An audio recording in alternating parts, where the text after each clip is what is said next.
Bonjour, donc présentation du Max 924 qui est un composant qui intègre 4 comparateurs. Donc là il est en bar graphe, hein, c'est-à-dire les LED s'allument au fur et à mesure de la tension présentée en Vin. Donc on voit que l'on a une tension de référence en interne, hein, 1,18 volts. Ici on a un pont diviseur, hein. Donc là on a un seuil à 250 millivolts, 500 millivolts, 750, 1 volt. Puis on allume les LED qui correspondent à la tension que l'on a.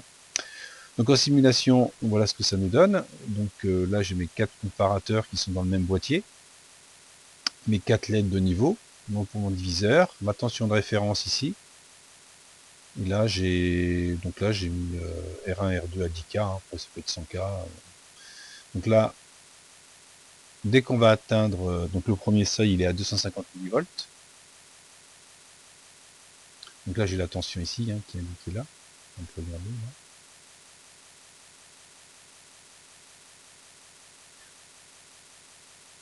Le premier seuil est 250, 187, 199.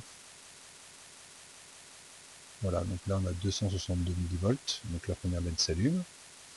Le deuxième seuil c'est 500 millivolts.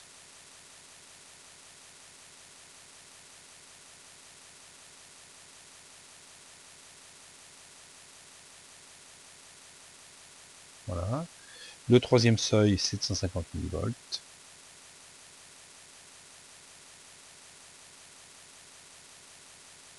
Et le dernier c'est 1 volt. Voilà, qu'on a voilà, 1 volt. Voilà, donc ici vous avez la partie alimentation, hein. Donc là en fin de compte, en fonction de la tension que vous avez là, donc là la tension de référence est 1,182, donc là le point diviseur vous pouvez faire votre seuil.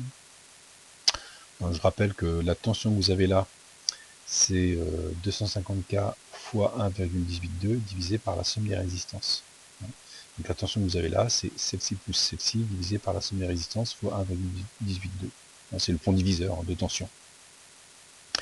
Et puis R1, R2, bah pareil, pont diviseur de tension, hein.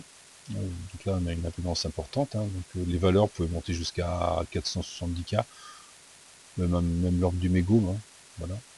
Plus la résistance sera élevée, moins vous consommerez en courant. Donc voilà ce Max 924, ce quadruple comparateur utilisé en bar graphe, en jauge, en indicateur de niveau. Bonne fin de journée, au revoir.